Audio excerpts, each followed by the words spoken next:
Bismillahirrahmanirrahim. Assalamu alaikum. Dear students, my name is Ghazanfar Abbas, lecturer mathematics, Institute of Southern Punjab, Multan, Pakistan. Dear students, आज elementary mathematics and statistics का पहला lecture है और आज का हमारा topic जो है वो बेसिक कॉन्सेप्ट्स ऑफ सेट्स हैं। ये सब्जेक्ट यूजुअली सोशल साइंसेस में पढ़ाया जाता है और इस सब्जेक्ट्स की एक अपनी अहमियत है कि ये आपके अंदर एनालिटिकल स्किल्स और क्वांटिटेटिव अप्रोच जो है रिगार्डिंग डिसीजंस और सिचुएशंस, उनके हवाले से ये बुनियादी बातें आपको ये कोर्स सिखाएगा। तो फर्स्ट ऑफ ऑल इस कोर्स में हम जो लेक्चर्स पढ़ेंगे या बेसिक आउटलाइन जो है हमारी यूनिवर्सिटी की तरफ से दी गई, उनको हम गो थ्रू करते हैं और उसके बाद जो रिकमेंडेड बुक्स हैं वो यहाँ आपको बताई जाएंगी और उसके बाद जो आज का हमारा टॉपिक है वो है बेसिक कॉन्सेप्ट्स ऑफ सेट्स। हम इसके बारे में सीखेंगे। So these are recommended books and course title. Course title is Elementary Mathematics and Statistics. इसमें हम दो सब्जेक्ट्स की बेसिक चीज़ें पढ़ेंगे, मैथमेटिक्स और स्टैट की। तो ये आपके पास 10 रेफरेंस बुक हैं, आप इनमें से कोई बुक भी फॉलो कर सकते हैं, अपने टॉपिक को यहाँ से रीड कर सकते हैं। ये ज़्यादातर स्टैटिस्टिक्स की बुक हैं। तो उसके बाद जो बेसिक मैथमेटिक्स के कॉन्सेप्ट हैं वो यूजुअली स्टैट की बुक में 1-2 चैप्टर में सम अप कर दिया जाता है। तो इस सेमेस्टर में हम जो टॉपिक पढ़ेंगे वो टॉपिक कुछ इस तरह हैं कि फर्स्ट ऑफ ऑल आप लोगों को बेसिक सेट थ्योरी से रिलेटेड चीज़ें सिखाई जाएंगी, फिर सेट की टाइप्स क्या होती हैं, उसके बाद के सेट को एक्सप्रेस करने के लिए किस तरह के मेथड यूज़ किए जाते हैं। फॉर एग्जांपल डिस्क्रिप्टिव वे है, टेबुलर फॉर्म में लिखना है या सेट बिल्डर नोटेशन में लिखा गया। तो सेट को डिस्क्राइब करने के बाद, लिखने के बाद फिर आप लोगों को बेसिक ऑपरेशंस सिखाए जाएंगे कि सेट्स के दरमियान यूनियन, इंटरसेक्शन, कंप्लीमेंट, ये आप कैसे करेंगे, बेसिक ऑपरेशंस जो हैं सेट्स के। उसके बाद एक इंतहाई इम्पोर्टेंट डेफिनेशंस है फंक्शंस। मैथमेटिक्स में फंक्शंस के क्या मीनिंग है और उसकी टाइप्स आपको सिखाई जाएंगी। और नेक्स्ट डी मॉर्गन लॉ क्या होता है, ये आप छोटी क्लासेस में भी पढ़ चुके हैं, बट हम यहाँ उसका प्रूफ और रिवीजन करेंगे कि इसकी क्या मीनिंग है। डिस्ट्रीब्यूटिव लॉ, कम्यूटेटिव लॉ और एसोसिएटिव लॉ क्या होते हैं, डिफरेंट नंबर सिस्टम में इनको कैसे लिखते हैं और सेट्स में हम किस तरह इसको लेके आते हैं। इसके बाद हम नंबर थ्योरी के बेसिक कॉन्सेप्ट कि रियल नंबर सिस्टम क्या है, कम्प्लेक्स नंबर सिस्टम क्या होते हैं।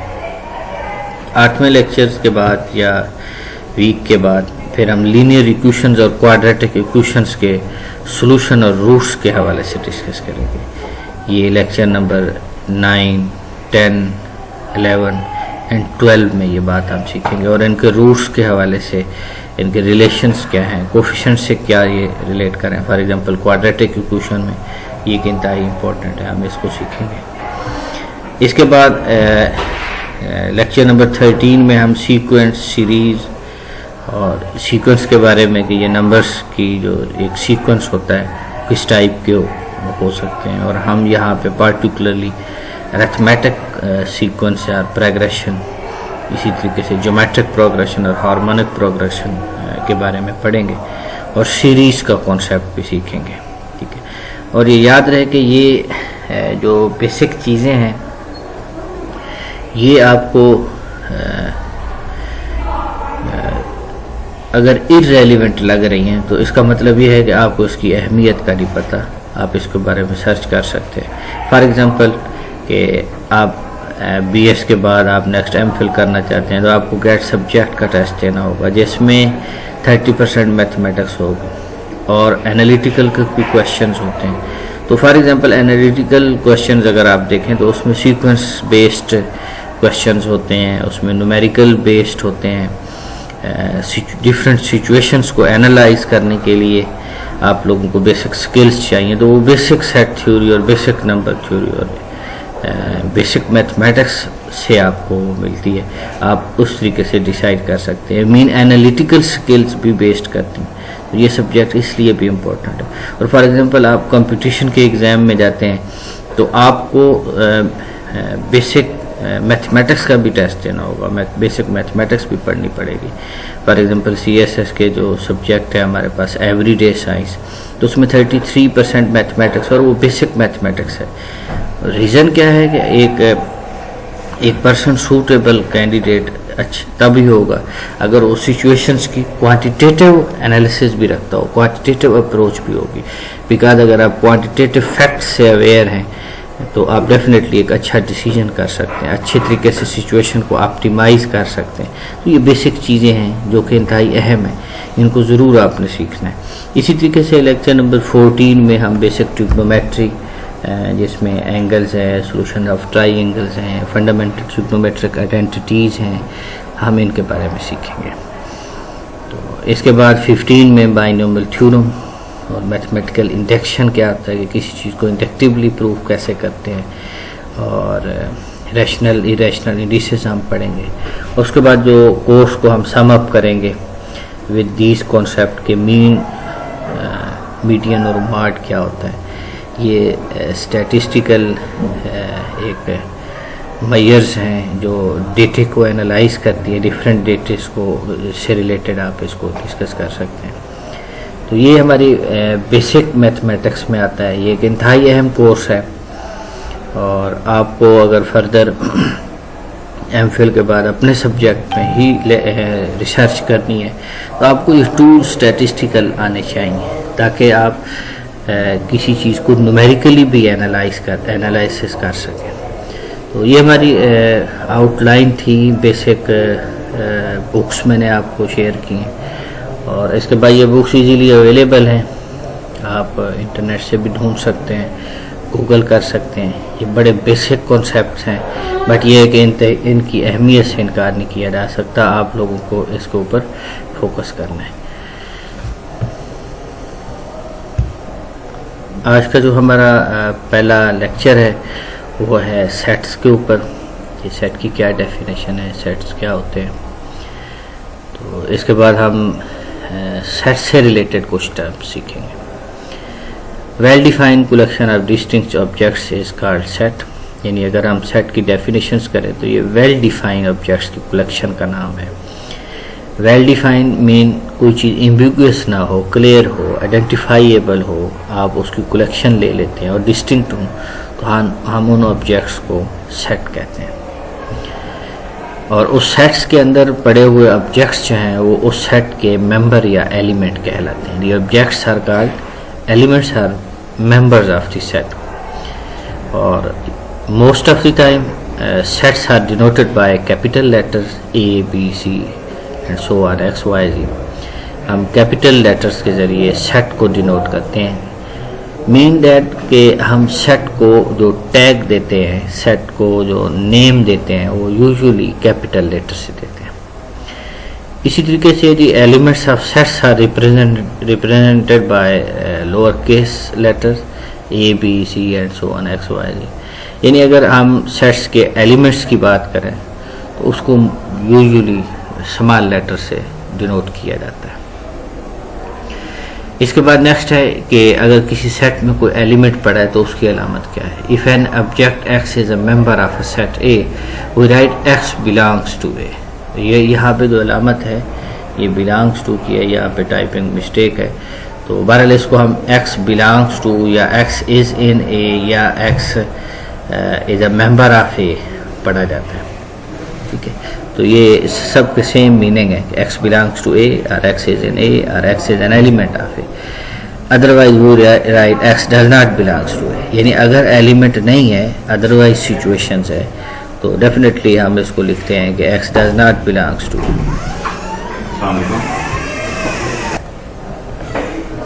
तो टेबुलर फॉर्म हम सेट्स को लिस्ट आउट कर देते हैं, listing all the elements of a set separated by commas and enclosed within braces mean curly brackets.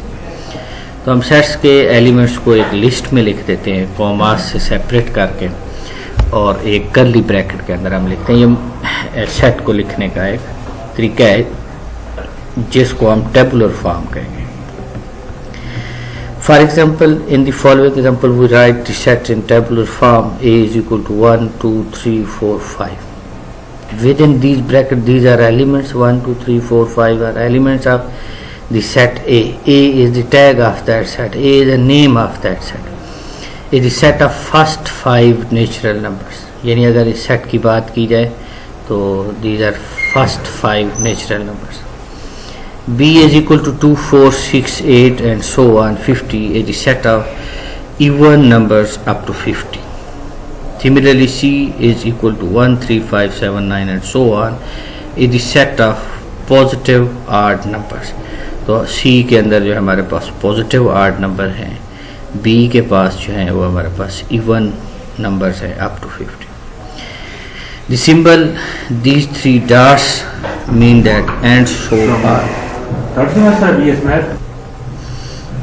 These are called ellipses in mean that and so on. तो ये tabular form में लिखने का एक method है सेट्स को। Similarly descriptive form क्या होता है कि यानी अगर हमें एक सेट दिया जाए तो उसको डिस्क्राइब कैसे लिखते हैं, तो ये है कि आप उनकी प्रॉपर्टीज या उनसे रिलेटेड जो बात है आप उसको डिस्क्राइब कर देंगे लिखने की बजाय। For example, now we will write the same example which we write in tabular form. अगर आप देखें तो पहले आपने टेबुलर फॉर्म में लिखी हैं तो उनको डिस्क्राइब करके लिखेंगे A is equal to set of first 5 natural number. इसका मतलब यही है कि 1, 2, 3, 4, 5। B is the set of positive even integer less और इक्वल टू 50, तो ये आप लिख सकते हैं। C is equal to 1, 3, 5, 7, 9 and so on. ये दिस इज टेबुलर फॉर्म, ठीक है, set of positive odd integer. तो इसको डिस्क्रिप्शन में आप इस तरीके से लिखेंगे। इसी तरीके से नेक्स्ट है कि एग्जाम्पल अगर आप देखें सेट बिल्डर नोटेशन में कैसे लिखेंगे। सेट बिल्डर नोटेशन के ऊपर हम मज़ीद डिस्कशन भी करेंगे क्लास में, और नेक्स्ट लेक्चर में भी इसके ऊपर मैं आप लोगों को बताऊंगा कि सेट बिल्डर नोटेशन हम कैसे करेंगे। तो एट दिस मोमेंट हम आप इस स्किप करते हैं सेट बिल्डर नोटेशन। ये भी एक डिस्क्राइब करने का तरीका है, तो नेक्स्ट लेक्चर में हम इसको डिस्कस करेंगे। इसके बाद ये इंपॉर्टेंट सेट्स हैं जो आपको पता होना चाहिए। Sets of number, sets of natural numbers is equal to n is equal to 1, 2, 3 and so on. Usually set of natural numbers को n से ज़ाहिर किया जाता है, और इसी तरीके से सेट ऑफ होल नंबर्स जो हैं वो 0, 1, 2, 3 एंड सो ऑन इससे ज़ाहिर करते हैं। यहाँ एक बात ज़हन में रखें कि हर नेचुरल नंबर होल नंबर होता है, मगर होल नंबर में एक 0 ऐसा नंबर है जो नेचुरल नंबर नहीं कहलाता, तो 0 इज़ नॉट नेचुरल नंबर। इसी तरीके से सेट ऑफ इंटीजर, इसमें पॉजिटिव नेचुरल नंबर भी हैं और उसके साथ फिर नेगेटिव नंबर्स भी इसमें आ जाते हैं। इंटीजर्स का सेट है जिसको हम यूँ भी लिख सकते हैं 0 +, -1 +, -2 +, -3 and so on. Usually set of integer को हम जी से ज़ाहिर करते हैं। रीज़न ये है कि Z stands for the first letter of the German word for integer Zahlen. तो ये हमारे पास इंटीजर्स को हम जी से ज़ाहिर करते हैं। Set of even integer, fourth one एक इम्पोर्टेंट सेट है जिसमें सिर्फ इवन इंटीजर हैं 0 +, -2 +, -4 +, -6 एंड सो ऑन। इसी तरीके से फिफ्थ है set of odd integer, O is equal to +, -1 +, -3 +, -5 and so on. ये हमारे पास ऑड इंटीजर है। तो आपसे पूछा जाए कि 0 कौन सा नंबर है, तो आप कह सकते हैं कि ये इवन इंटीजर है। नेक्स्ट के सेट ऑफ प्राइम नंबर्स क्या होते हैं। याद रखें कि जो प्राइम नंबर्स की डेफिनेशन है ऐसे नंबर जिनके एग्जैक्टली 2 डिवाइजर हों, 1 एंड इटसेल्फ। यानी अगर कोई नंबर है तो उसके डिवाइजर सिर्फ और सिर्फ 2 हों, एक 1 और दूसरा इटसेल्फ। 2, 3, 5, 7, 11, 13, 17, 19 एंड सो ऑन, ये प्राइम नंबर्स हैं। इसके बाद 7 सेट ऑफ रैशनल नंबर्स हैं या क्वोशंट ऑफ इंटीजर्स है। तो आप इसमें ऐसे नंबर्स लेते हैं जो पी ओवर क्यू की फॉर्म में लिखे जाते हैं, या टाइपिंग मिस्टेक है, ठीक नहीं लिखा हुआ, तो बहरहाल ये बात गौर से सुन लेंगे कि सेट ऑफ रैशनल नंबर ऐसे नंबर्स होते हैं जो पी ओवर क्यू की फॉर्म में लिखे जाते हैं। पी क्यू हमारे पास इंटीजर्स हैं और क्यू जो है वो नॉन जीरो होना चाहिए, बिकॉज हम ओवर में जीरो नहीं लिख सकते। तो ये रैशनल नंबर, और ऐसे नंबर जो इस फॉर्म में नहीं लिखे जाते हम उसको इरेशनल नंबर्स कहते हैं, और यूजुअली उसको क्यू प्राइम से शो करते हैं। जो सेट ऑफ नेचुरल नंबर हैं उनको क्यू से ज़ाहिर करते हैं, और सेट ऑफ प्राइम नंबर जो है उनको पी से ज़ाहिर करते हैं। आड इंटीजर्स को ओ से एंड सिमिलरली इवन इंटीजर को ई से। तो याद रखें कि सेट ऑफ रियल नंबर्स जो रैशनल और इरेशनल के यूनियन से हमें मिलता है, बड़ा नंबर सिस्टम है। तो real number is the union of rational and irrational number. इसके बाद नेक्स्ट ये कम्प्लेक्स नंबर्स क्या होते हैं। कम्प्लेक्स नंबर्स की form x plus iota y है, इस फॉर्म में होते हैं, और एक्स और वाई हमारे पास रियल नंबर्स हैं। तो ये इम्पोर्टेंट सेट्स थे नंबर्स के जिनके बारे में आपको पता होना चाहिए। इसके बाद नेक्स्ट है कि सबसेट क्या होता है, किसी भी सेट का सबसेट के क्या मीनिंग है। तो इसमें सिंपली ये है कि अगर दो सेट हैं ए और बी, ए के अगर तमाम एलिमेंट बी में पाए जाते हैं तो हम कहते हैं A is a subset of B. If A and B are two sets, A is called subset of B, written A is subset of B if and only if any element of A is also an element of B. और अलामती तौर पे आप यूँ लिखते हैं कि A is subset of B if and only if X belongs to A then X belongs to B. यानी अगर एक्स ए का एलिमेंट है तो फिर वो बी में भी होगा, because A is a subset of B. ये हम बात करना चाह रहे हैं। तो ए के तमाम एलिमेंट्स बी के अंदर पाए जाए तो हम कहते हैं कि ए जो है ये बी का सबसेट है। चंद रिमार्क्स हैं इम्पोर्टेंट कि when A is subset of B then B is called superset of A. When A is a not subset of B, then we say there exists at least one element X belongs to A such that X does not belongs to B. इसके बाद जो तीसरा important remark है कि every set is a subset of itself, यानी हर set अपने आप का एक सबसेट होता है। एग्जाम्पल फॉर एग्जाम्पल ये A B C D ये हमारे पास चार सेट्स हैं, तो फिर हम ये अगर हम देखें कि ए के तमाम एलिमेंट्स बी में पड़े हुए हैं तो हम कहेंगे A subset of B, because every element of A is in B, यानी बी ए का हर एलिमेंट बी का भी एलिमेंट है। सिमिलरली सी भी सबसेट है बी का, और रीज़न ये है कि ए सी के तमाम एलिमेंट बी में पड़े, ये जो आपके पास सेट्स हैं, और ए के तमाम एलिमेंट्स डी में पड़े हैं तो ए सबसेट ऑफ डी। यहाँ एक बात याद रखें कि आपको पास जो सेट्स हैं इनमें आर्डर मैटर नहीं करता, आप एलिमेंट्स को किसी भी तरतीब में लिखें तो ये इसका इशू नहीं है। यानी हमारे पास जो सेट्स हैं उसमें एलिमेंट्स को लिखने की आर्डर मैटर नहीं करता, तरतीब से आप जिस आर्डरिंग में भी लिखते दिस इज ओके। तो because every element of A is also element of D, so A is subset of B. अच्छा, इसके बाद ये है कि डी का भी हर एलिमेंट ए में है, तो इसका मतलब ये हुआ कि डी इज सबसेट ऑफ ए। यहाँ एक बात नोट कर लें कि तो अगर दो सेट्स हों और वो कुछ इस तरह प्रॉपर्टी रखते हो कि एक सेट दूसरे का सबसेट है और दूसरा पहले का सबसेट है, तो this implies that these two sets are equal. So in this case each element of A is element of B and every element of B is also element of A. So we can say that A and D are same sets, are equal sets. Okay. उसके बाद important बात यह है कि जो हमारे पास set of integers होते हैं ये रैशनल नंबर्स का सबसेट होता है, बिकॉज हर इंटीजर जो है ये रैशनल नंबर्स है, यानी इसको पी ओवर क्यू की फॉर्म में लिखा जाता है। पट्टे में अगर हम 1 लिखते हैं तो हमारे पास ये पी ओवर क्यू फॉर्म आती है। इसके बाद है कि प्रॉपर सबसेट क्या होता है।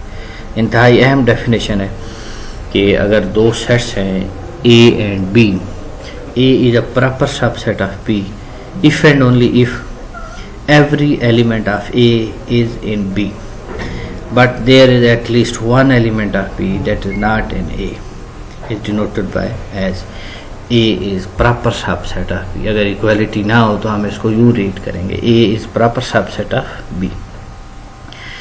Example, let A is equal to 1 3 5 1 2 3 5. A is proper subset of B because every element of A is in B, but there is 2 which is not in B, not in A. So A is proper subset of B. Mean B के पास कुछ ऐसे elements हैं जो A में नहीं. Again मैं revise कर देता हूँ कि अगर हर एलिमेंट A का B में हो और B के पास कुछ एक्स्ट्रा एलिमेंट हो जो A में ना हो, तो हम कहते हैं कि A is subset of B. तो इसके बाद इक्वल सेट्स क्या होते हैं, दो सेट्स इक्वल कब होते हैं, तो ये मैंने पहले भी आपको बताया कि two sets A and B are equal if and only if every element of A is in B and every element of B is in A. A का हर एलिमेंट B में हो और B का हर एलिमेंट A में हो, तो हम कहते हैं कि these two sets are equal. Symbolically हम ये लिखते हैं कि A is equal to B if and only if A is subset of B and B is subset of A. Example, let A is equal to 1 2 3 6. B is the set of positive divisor of 6. C is 3 1 6 2. D is 1 2 2 3 6 6 6. तो ये तमाम sets equal है. Repetition नहीं लिखी जाती. 2 2 का मतलब एक ही 2 है, और ये 3 टाइम जो 6 यहाँ लिखा गया इसका मतलब 1 टाइम 6 है. तो so these are example of equal set.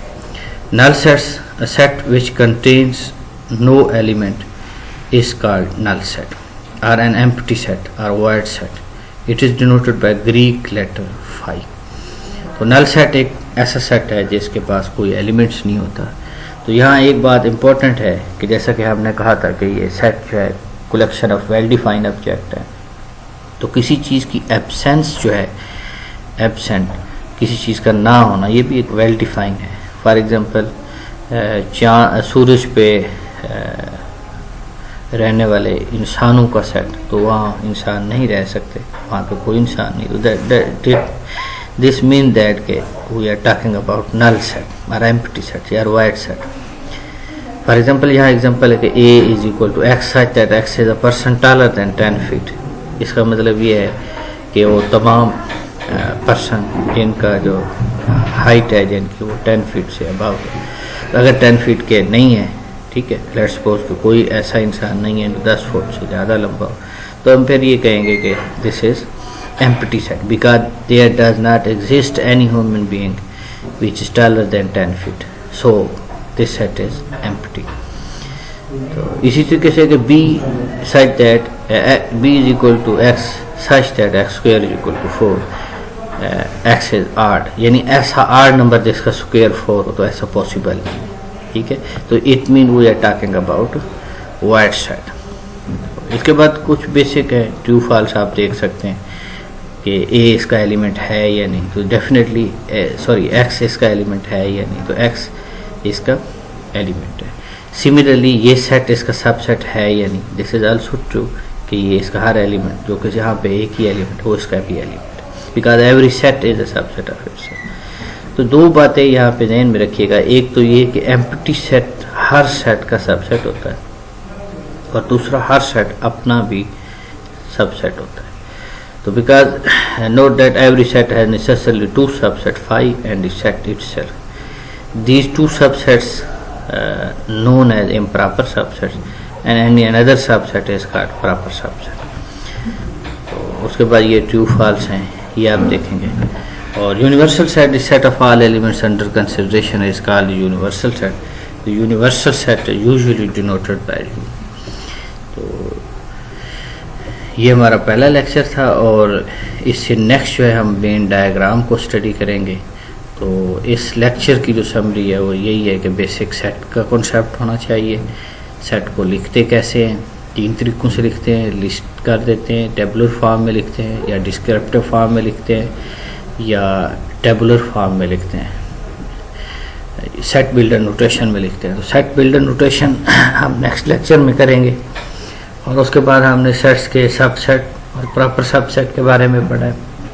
और उसमें हमने इसी देखिए कि अगर कोई भी हम सेट लें तो उसके दो सबसेट लाजमी होंगे, एक एम्प्टी सेट और दूसरा इटसेल्फ। तो ये इनको हम इम्प्रॉपर सबसेट कहते हैं, यानी कोई भी सेट ले तो उसको दो सबसेट तो लाजमी होंगे, एक एम्प्टी सेट और दूसरा इटसेल्फ। इनको हम इम्प्रॉपर सबसेट कहते हैं। और other than the subset mean phi and itself, तो वो सेट के प्रॉपर सबसेट कहलाते हैं। तो इसके बारे में अगर कोई क्वेश्चन हो तो आप पोर्टल से पूछ सकते हैं। तो इंशाल्लाह नेक्स्ट लेक्चर में मुलाकात होगी। अस्सलाम वालेकुम।